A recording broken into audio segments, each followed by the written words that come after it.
मग त्या अनाहत रूप मेघाने आकाश दुमदुमायला लागते, तेव्हा ब्रह्मस्थानाचे द्वार आपोआप उघडते.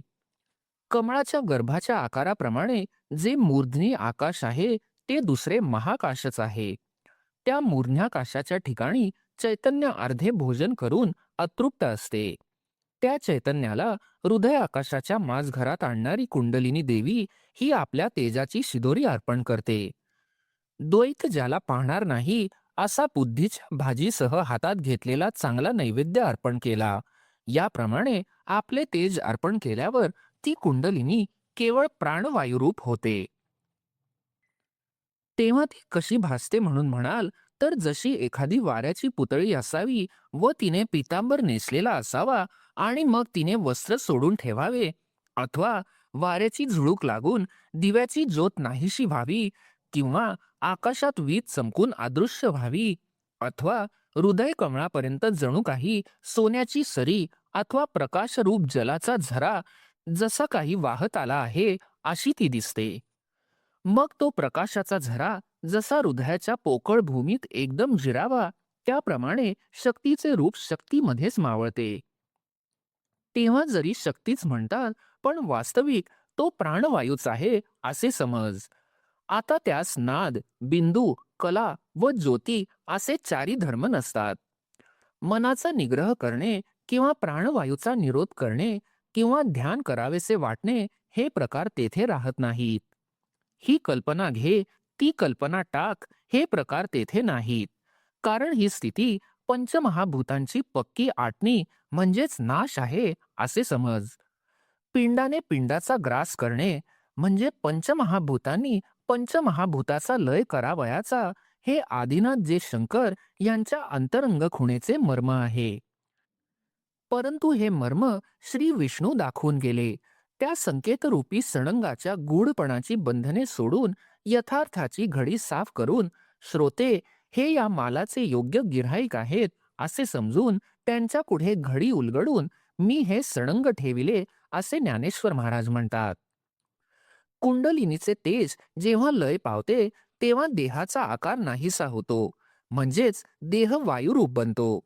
तो याप्रमाणे सूक्ष्म झाल्यामुळे मग त्या योग्याला लोकांच्या डोळ्यातच लपता येते. वास्तविक तो देह पूर्वीप्रमाणेच सावयव असतो, परंतु आता तो देह जसा वायूचाच बनविलेला असावा असा होतो. अथवा केळीतील पोकळीवरील सोपटे काढून ती पोकळी जशी उभी करावी, किंवा आकाशालाच अवयव उत्पन्न व्हावेत तसा तो दिसतो. असे ज्या वेळेस शरीर होते तेव्हा त्यास खेचर म्हणजेच गगनविहारी म्हणतात. देहधारी लोकात असे रूप होणे म्हणजे मोठा चमत्कार आहे. साधक निघून गेल्यावर मागे जी पावलांची ओढ राहते तेथे ठिकठिकाणी आणि मादिक सिद्धी उत्पन्न होतात. पण आपल्याला त्या सिद्धींशी काय काम आहे? देहाच्या देहातच तीनही भूतांचा असा लोप होतो. पृथ्वीला पाणी नाहीसे करते, पाण्याला तेज नाहीसे करते व तेजाला वायू हृदयामध्ये नाहीसा करतो. नंतर प्राणवायू एकटा उरतो, पण तो शरीराच्या आकाराने असतो. मग तोही काही वेळाने निघून मूर्धनी आकाशात मिळतो. त्यावेळी कुंडलिनी ही भाषा जाते व तिला मारुत असे नाव येते. पण जोपर्यंत ती शिवाशी एक होत नाही तोपर्यंत तिचे शक्तीपण असतेच. मग ती प्राणवायू रूप शक्ती जालंधर पंथाचे उल्लंघन करून टाळ्यावरती 9 इंद्रियांचे ऐक्य होण्याचे जे काकीमुख म्हणून स्थान आहे त्याचा भेद करून मग मूर्ध्याकाशरूपी पहाडावर जाऊन राहते. ती ओंकाराच्या पाठीवर तत्काळ पाय देऊन पश्चंती वाणीची पायरी मागे टाकते. पुढे समुद्रात जशा नद्या मिळालेल्या दिसतात त्याप्रमाणे अर्धमात्रापर्यंतच्या ओंकाराच्या मात्रा मूर्ध्नी आकाशात मिळतात. मग ब्रह्मरंध्राच्या ठिकाणी स्थिर होऊन ते ब्रह्म मी या भावनारूप बाहू पसरून त्वरेने परब्रह्मरूप लिंगाशी ऐक्य पावते. तेव्हा पंचमहाभूतांचा पडदा नाहीसा होऊन मग शक्ती आणि परमात्मा यांचे ऐक्य होते. त्या ऐक्यात मूर्ध्नी आकाशासकट सगळ्यांचा लय होतो. मेघांच्या द्वाराने समुद्रापासून वेगळे झालेले समुद्राचे पाणी नदीच्या ओघात पडून नदीच्या रूपाने जसे पुन्हा समुद्रास मिळते, तो समुद्रच नदीच्या रूपाने आपण आपणास मिळतो. हे अर्जुना, त्याप्रमाणे शरीराच्या द्वारे जेव्हा शक्तिरूप टाकून शिवच शिवात मिळतो, तेव्हा ते एकत्व वरील समुद्राच्या ऐक्याप्रमाणे आहे. आता द्वैत होते की हे स्वरूप स्वतः सिद्ध एकच होते, असा विचार करण्यापुरती जागा उरत नाही. चिदाकाशात मूर्ध्नी आकाश लयास जाते, अशी जी काही स्थिती आहे ती अनुभवाने जो होईल त्यालाच ती प्राप्त होईल. म्हणून त्या स्थितीचे वर्णन शब्दांनी सांगताच येत नाही, आणि शब्दांनी सांगता येईल तेव्हाच ती गोष्ट संवादाच्या गावात स्थापित करता येईल. अर्जुना, सहज विचार करून पाहिले तर हा अभिप्राय सांगण्याचा गर्व जी वैखरी धरते, ती वाचा या ब्रह्मस्थितीपासून फार दूर राहिली. भुवईच्या मागच्या बाजूस आज्ञाचक्रात मकाराचे स्वरूप राहत नाही. इतकेच नव्हे तर एकट्या प्राणवायूला गगनास येण्याला संकट पडते. नंतर तो प्राणवायू तेथेच मूर्ध्नी आकाशात मिळाला, तेव्हा शब्दाचा दिवस मावळला. मग त्यानंतर आकाशाचाही लय झाला. आता या परब्रह्मरूपी डोहात जेथे आकाशाचा स्थान लागत नाही, तेथे या शब्दरूपी नाव ढकलण्याच्या वेळूचा लाग लागेल काय? या कारणास्तव ती ब्रह्मस्थिती अक्षरात सापडेल अथवा कानांनी ऐकता येईल अशी खरोखर नाही, हे त्रिवार सत्य आहे.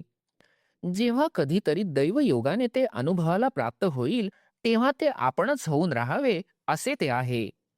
अर्जुना, तद्रूप झाले म्हणजे त्यापुढे आता जाणणे काही उरले नाही, म्हणून आता हे राहू दे. हेच व्यर्थ किती बोलावे. याप्रमाणे शब्द मात्र जेथून माघारी परततो, जेथे संकल्प नाहीसा होतो व विचाराचा वाराही जेथे प्रवेश करू शकत नाही, जे परमात्म तत्व मनरहित अवस्थेचे सौंदर्य आहे व चौथ्या ज्ञानरूप अवस्थेचे तारुण्य आहे, आणि जे नित्य सिद्ध व अमर्याद आहे, जे आकाराचा शेवट आहे, जे मोक्षाचे निश्चयाचे ठिकाण आहे, ज्या ठिकाणी आरंभ आणि शेवट ही नाहीशी झाली आहेत, जे त्रैलोक्याचे कारण आहे, जे अष्टांग योगरूप वृक्षाचे फळ आहे व जे आनंदाची केवळ जीवनकला आहे, जे पंचमहाभूतांचे बीज आहे, जे सूर्याचे तेज आहे, त्याप्रमाणे अर्जुना, जे माझे खास स्वरूप आहे. नास्तिकांनी भक्तांचे समुदाय पराभव केलेले पाहून ज्याची निर्गुण स्वरूपाची शोभा व्यक्ततेला आली, तीच ही आकाराला आलेली चतुर्भुज मूर्ती होय. ज्या पुरुषांचे निश्चय प्राप्तीपर्यंत टिकतात, ते पुरुष असे हे शब्दातीत उत्कृष्ट सुख आपणच बनतात.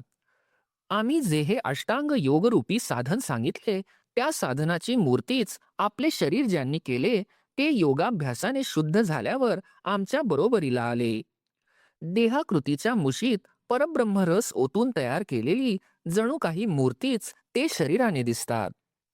जर हा अनुभव अंतःकरणात प्रकाशेल तर हे सर्व जग मावळेल. तेव्हा अर्जुन म्हणाला, ठीक आहे, हे खरे आहे महाराज. कारण की आता देवा, आपण जो हा उपाय सांगितला तो ब्रह्मप्राप्तीचे ठिकाण आहे, म्हणून त्या उपायाने ब्रह्मप्राप्ती होते. याचा दृढ निश्चयाने जे अभ्यास करतात ते खात्रीने ब्रह्मतत्वास प्राप्त होतात, हे आपल्या सांगण्याच्याच रीतीवरून मला समजले आहे. देवा, योगाचे हे वर्णनच केवळ ऐकले असता चित्तात ज्ञान उत्पन्न होते, तर मग अनुभवाने तल्लीनता कशी होणार नाही. म्हणून तुझ्या सांगण्यात काही अन्यथा नाही, परंतु क्षणभर माझ्या एका बोलण्याकडे लक्ष दे. कृष्णा, तू जो आता योग सांगितलास तो माझ्या मनाला तर चांगलाच पटला, परंतु माझ्या ठिकाणी अधिकाराची उणीव असल्यामुळे मी त्याचे अनुष्ठान करू शकत नाही.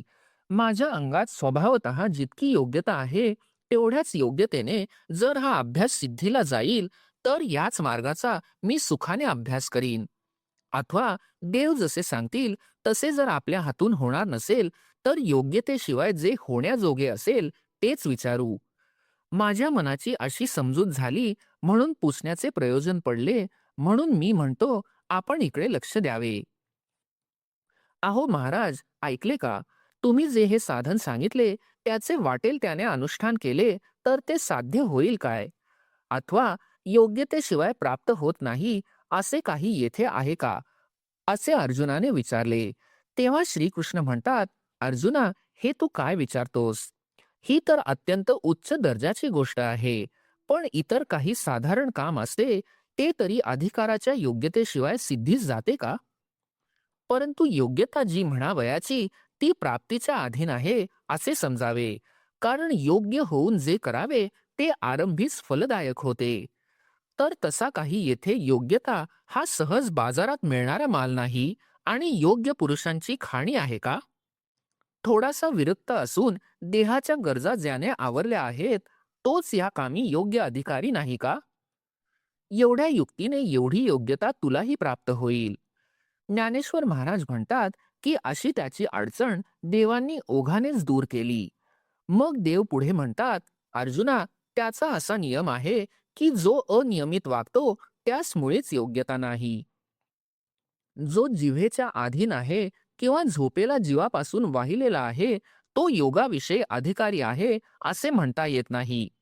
अथवा जो हट्टाच्या बंधनाने भूक व तहान कोंडतो व भुकेला मारून आहार तोडतो व जो निद्रेच्या वाटेस जात नाही, याप्रमाणे ज्याच्या ठिकाणी हट्टाचा पूर्ण संचार होऊन जो नाचतो त्याचे जे शरीरच त्याच्या ताब्यात राहणार नाही, तर मग योग कोण करणार? म्हणून विषयांचे अतिसेवन करावे अशी विरोधी बुद्धी नसावी किंवा वाजवीपेक्षा फाजील नियमन करणे हेही कामाचे नाही. अन्न तर सेवन करावे, परंतु नियमाच्या मापाने मोजलेले असावे. त्याचप्रमाणे इतर सर्व क्रिया कराव्यात. मोजके शब्द बोलावेत, नियमित पावलांनी चालावे व एका योग्य वेळी झोपेलाही मान द्यावा. जागावयाचे जरी झाले तरी तेही परिमितच असावे. एवढ्याने अनायासे कफ वात आदी सर्व धातूंची समता राहील.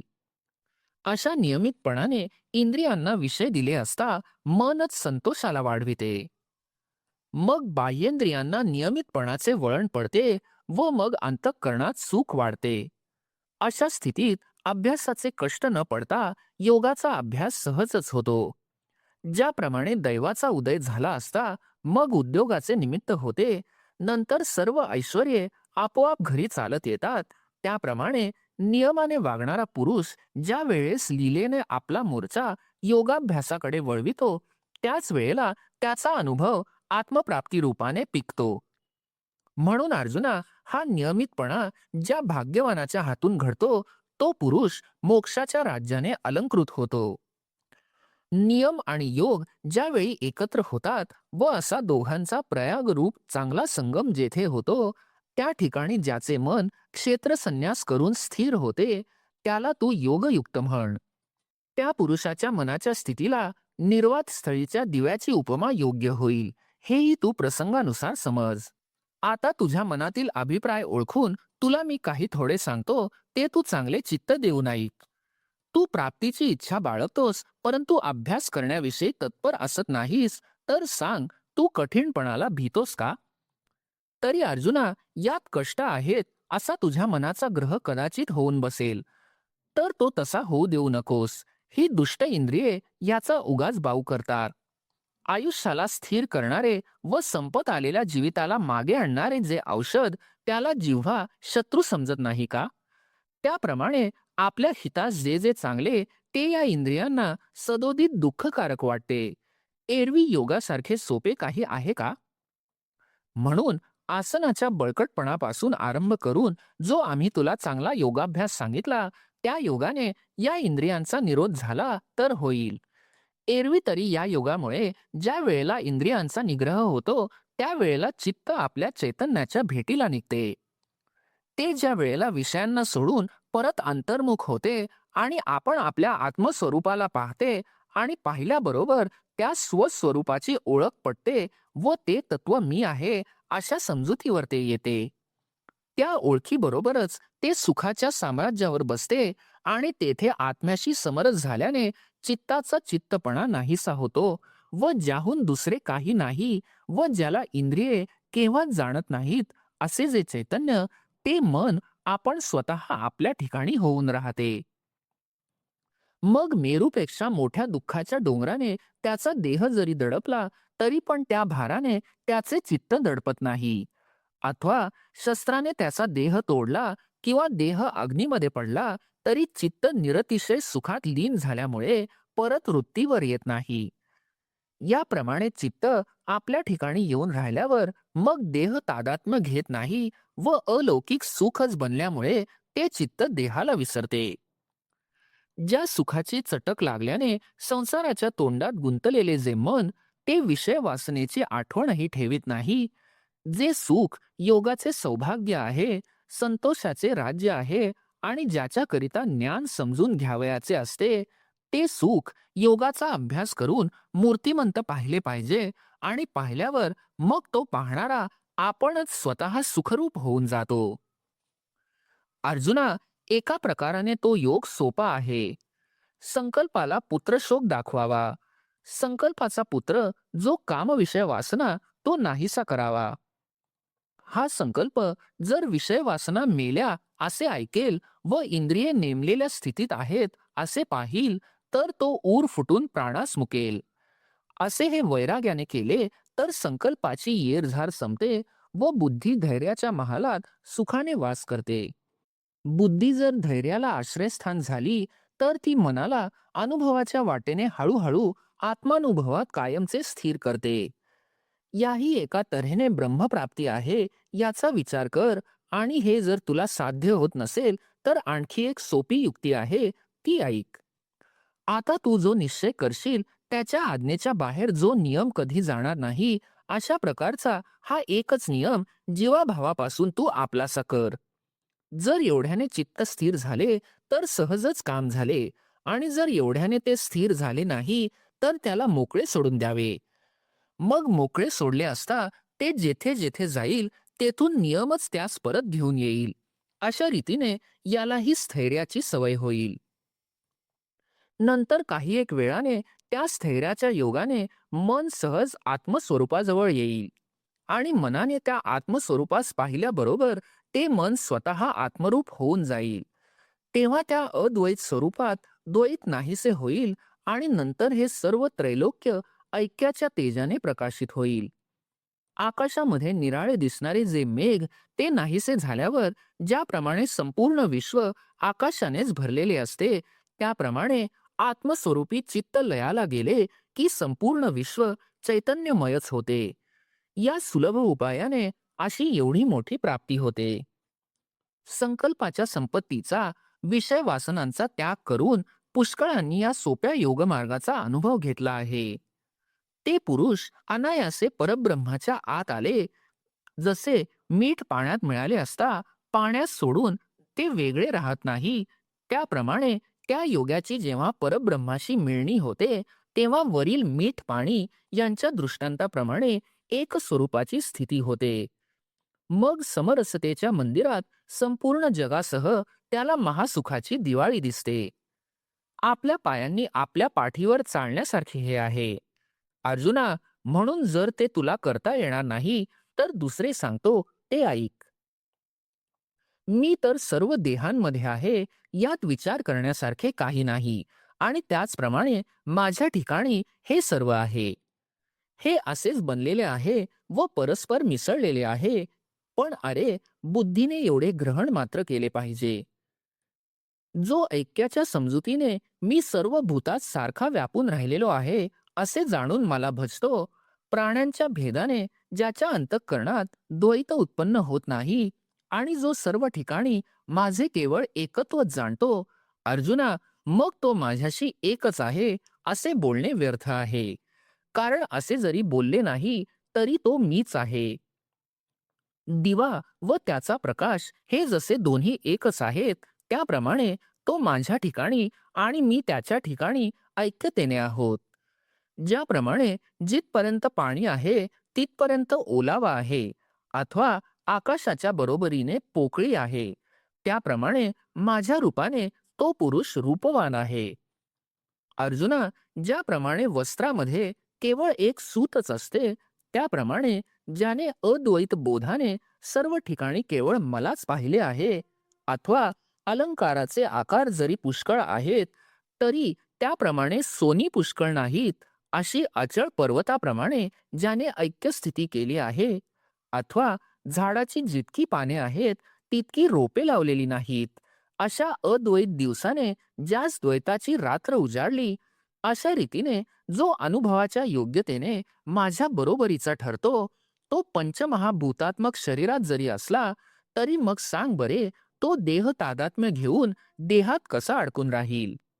माझे सर्व व्यापकपण त्याच्या अनुभवाने कवटाळले आहे. म्हणून त्याला व्यापक असे जरी म्हटले नाही, तरी तो सहज व्यापक आहे. आता तो देहधारी जरी असला, तरी तो देहाचे तादात्म्य घेत नाही. अशी ही त्याची स्थिती शब्दांनी सांगण्याजोगी करता येईल का?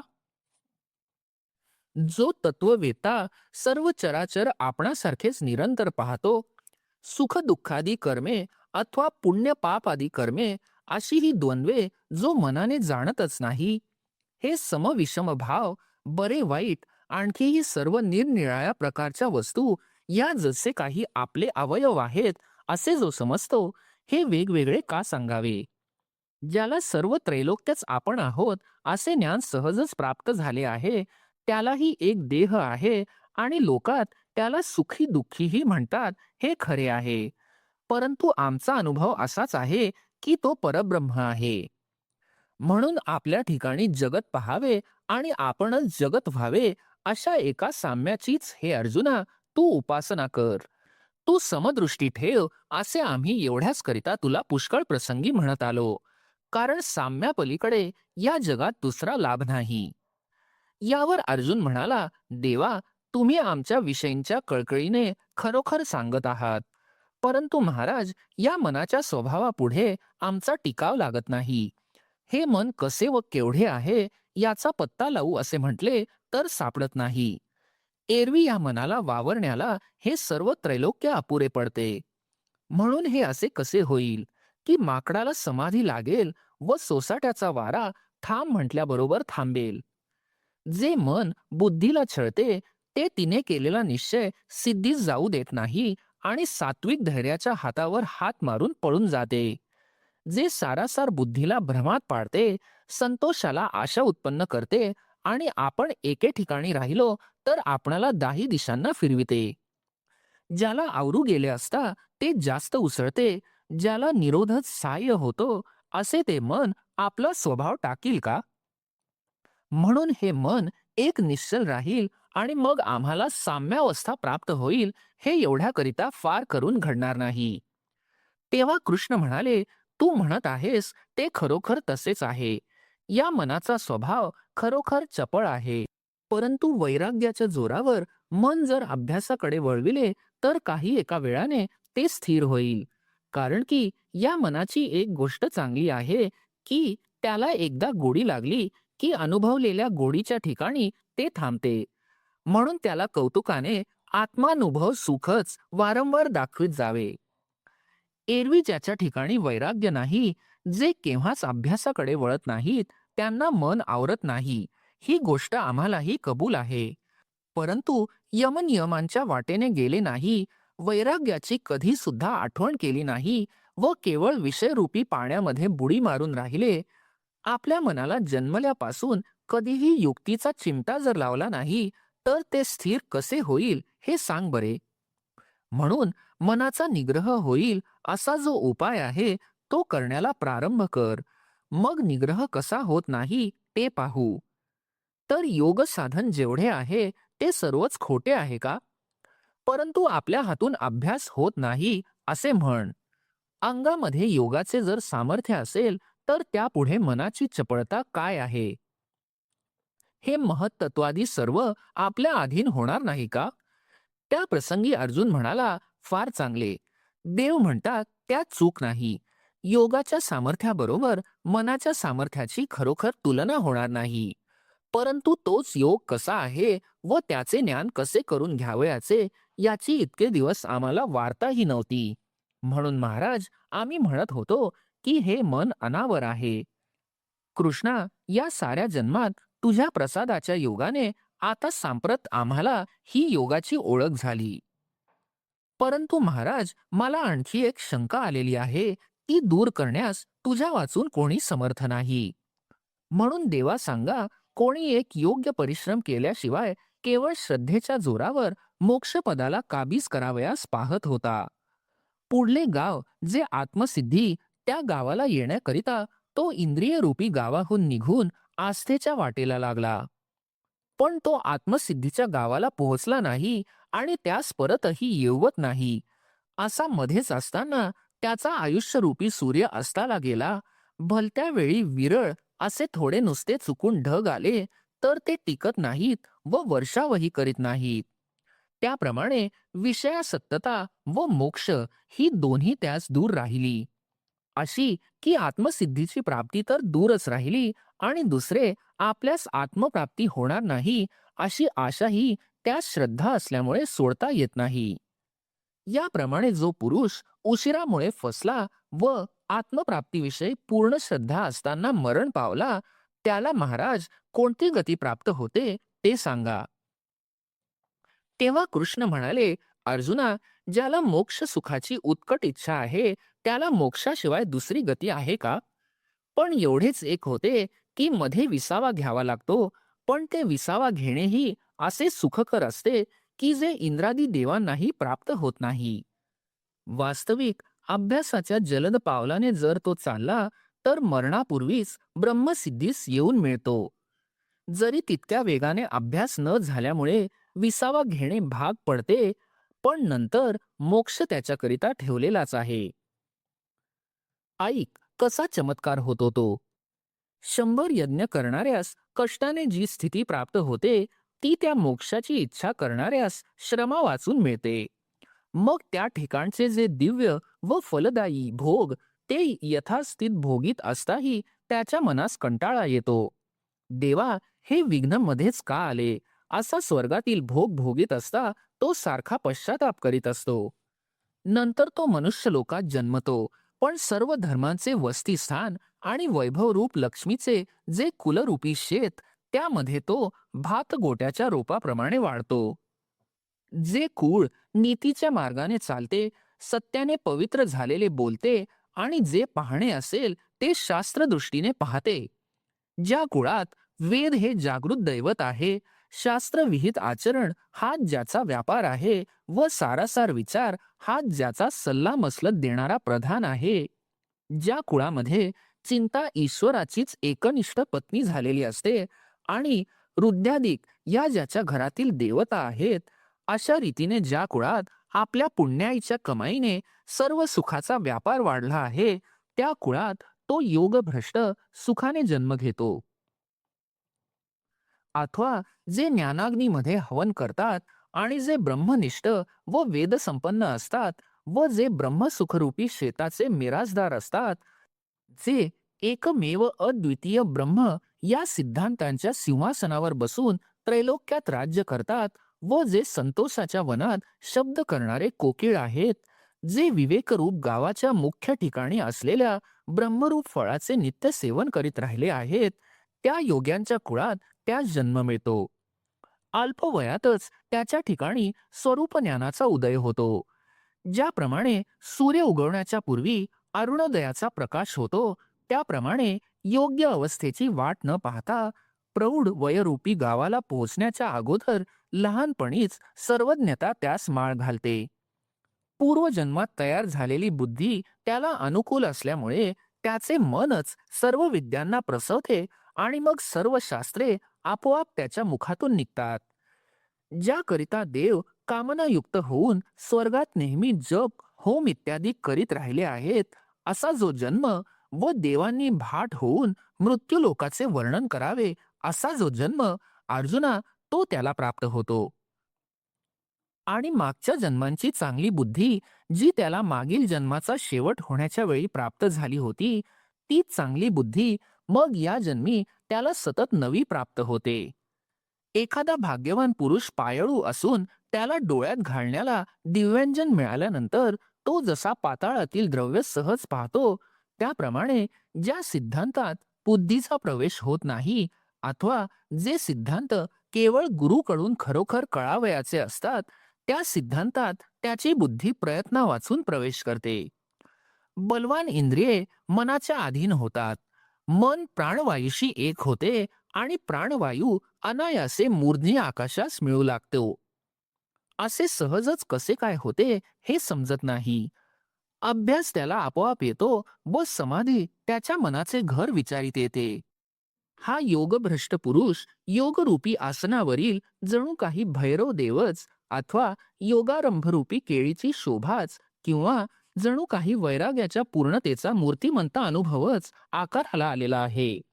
हा पुरुष म्हणजे संसार मोजण्याचे मापच किंवा अष्टांग योगाची सामग्री दाखविणारा जणू दिवाच होय.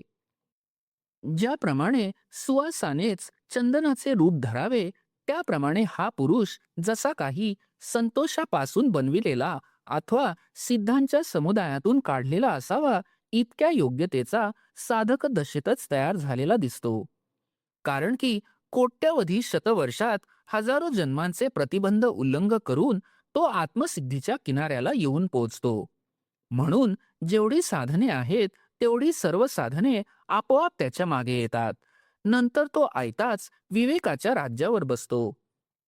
नंतर विचाराच्या वेगामुळे तो विवेकही मागे राहतो आणि मग विचाराच्या पलीकडचे जे स्वरूप ते तो स्वतः बनतो. त्या ठिकाणी मनरूपी मेघ नाहीसा होतो व वाऱ्याचा चंचलपणा संपतो आणि त्याचप्रमाणे आकाश देखील आपण आपल्यातच मुरते. तो ओंकाराच्या अर्धमात्रेत लीन व्हावा इतके त्याला शब्दातीत सुख मिळते. म्हणून त्याच्याविषयी शब्द अगोदरच परत फिरतो. अशी जी ब्रह्माची स्थिती, जी सगळ्या गतींची गती आहे, त्या निराकार ब्रह्मस्थितीची हा मूर्ती होऊन राहतो. त्याने मागील अनेक जन्मात विक्षेपरूपी केर कचरा काढून टाकला, म्हणून या जन्मी उपजता क्षणीच लग्न घटिका बुडाली. त्याचा कर्मक्षय होऊन ब्रह्माशी ऐक्य होण्याची वेळ प्राप्त झाली आणि ज्याप्रमाणे ढग नाहीसा झाला म्हणजे तो आकाशाशी एकरूप होतो, त्याप्रमाणे ब्रह्मरूपाशी त्याचे अभिन्नतेने लग्न लागते. त्याप्रमाणे अर्जुना, ज्या स्वरूपापासून विश्व उत्पन्न होते व फिरून ते विश्व ज्या स्वरूपी लीन होते, ते स्वरूप तो याच देहाने होतो. ज्या वस्तूच्या प्राप्तीच्या आशेने धैर्यरूपी बाहूंचा विश्वास धरून कर्मनिष्ठ लोक षटकर्मांच्या प्रवाहामध्ये उडी टाकतात, अथवा ज्या एका वस्तूकरिता ज्ञानी लोक ज्ञानाचे चिलखत अंगात घालून समरांगणामध्ये संसाराशी लढतात, अथवा तपी लोक ज्या स्वरूप प्राप्तीच्या इच्छेने तपरूपी तुटलेल्या निराधार व निसरड्या कड्यावर चढण्याचा प्रयत्न करतात, जे स्वरूप भजन करणाऱ्या लोकांच्या भजनाचा विषय आहे, जे स्वरूप यज्ञ करणाऱ्या लोकांच्या यज्ञाचा विषय आहे, याप्रमाणे जे स्वरूप सर्वांना सर्व काळी पूज्य आहे, जे स्वरूप शेवटची गती आहे, साधकांचे साध्य आहे व जे एकच सिद्ध तत्व आहे, ते स्वरूप तो योगी आपण स्वतः झाला. म्हणून तो पुरुष कर्मनिष्ठांना पूज्य आहे. ज्ञानी पुरुषात जाणण्यास तो योग्य आहे आणि तपस्वी लोकांमध्ये तो मूळ तपोनाथ आहे. जीव परमात्म्याच्या ऐक्याच्या ठिकाणी ज्याच्या मनाच्या वृत्तीचे येणे झाले, तो जरी देहधारी असला तरी त्याला असला महिमा प्राप्त होतो. म्हणून या कारणास्तव हे अर्जुना, तू मनाने योगी हो असे मी नेहमी तुला म्हणतो. योगी जो म्हणतात तो देवांचा देव जाणावा आणि माझे सुख सर्वस्व व माझा आत्मा तो आहे. ज्या पुरुषाला भजन करणारा, भजन व भज्य अशी भक्ती साधनांची जी त्रिपुटी, ती सर्व अनुभवाने सदोदित मद्रूपच आहे. मग अर्जुना, त्याच्या आमच्या प्रेमाचे स्वरूप शब्दाने सांगता येईल असा तो खरोखर नाही. त्या ऐक्य भावाच्या प्रेमाला जर योग्य उपमा हवी असेल तर मी देह व तो आत्मा ही होय. याप्रमाणे तेथे भक्तरूपी चकोरांचे चंद्र, त्रैलोक्याचे एकमेव राजे व गुणांचे समुद्र असे जे श्रीकृष्ण परमात्मा ते बोलले असे संजय म्हणाला. तेथे भगवंतांचे बोलणे ऐकावे अशी जी अर्जुनाला तीव्र इच्छा होती, ती पहिल्यापेक्षा दुप्पट झाली असे भगवंताला कळून चुकले. त्यामुळे त्याच्या मनात सहजच संतोष उत्पन्न झाला, कारण त्यांच्या बोलण्याचे यथार्थ ग्रहण करणारा अर्जुनरूपी आरसा त्यांना प्राप्त झाला. त्या आनंदाच्या योगाने अंतःकरण प्रफुल्लित झालेले श्रीकृष्ण आता सविस्तर निरूपण करतील. तो प्रसंग पुढे आहे. जेथे शांत रस स्पष्ट दिसेल असे जे प्रतिपाद्य विषयरूपी बीजाचे साठवण ते मोकळे करून विस्तृत तऱ्हेने श्रोत्यांच्या मनात पेरण्यात येईल. कारण की सत्वगुणाच्या वृष्टीने मानसिक तापरूपी डिखळे विरघळून योग्य चित्ताचे वाफे सहज तयार झाले. आणखी सोन्यासारखा अवधानरूपी वाफसा मिळाला म्हणून श्री निवृत्तीनाथास पेरण्याची इच्छा झाली. ज्ञानेश्वर महाराज म्हणतात, सद्गुरूंनी कौतुकाने मला चाडे केले व माझ्या मस्तकावर जो हात ठेवला ते उघड उघड बीजच घातले. म्हणून या माझ्या मुखातून जे निघेल ते संतांच्या मनाला खरोखर पटेल. श्रोते म्हणतात, हे रूपक राहू दे, श्रीकृष्ण परमात्मा जे काही म्हणाले ते तू सांग. असे म्हटल्यावर ज्ञानेश्वर महाराज म्हणतात, मी सांगतो, पण ते मनाच्या कानाने ऐकले पाहिजे. माझे शब्द बुद्धीच्या डोळ्यांनी पाहिले पाहिजेत. हे माझे शब्द चित्त देऊन त्याच्या मोबदल्यात घेतले पाहिजेत. हे शब्द अवधानाच्या द्वारा मनाच्या आत घ्यावेत. हे शब्द सज्जनांच्या बुद्धीला समाधान देतील. हे शब्द आत्महिताला स्थिर करतील, पूर्ण अवस्थेला जागवितील आणि जीवाला सुखाची लाखोली वाहवितील. आता अर्जुनाशी श्रीकृष्ण चांगले कौतुकाने बोलतील ते त्यांचे बोलणे मी ज्ञानदेव ओवी छंदाने सांगेन. अध्याय 6 समाप्त. श्री सच्चिदानंदार्पणमस्तु.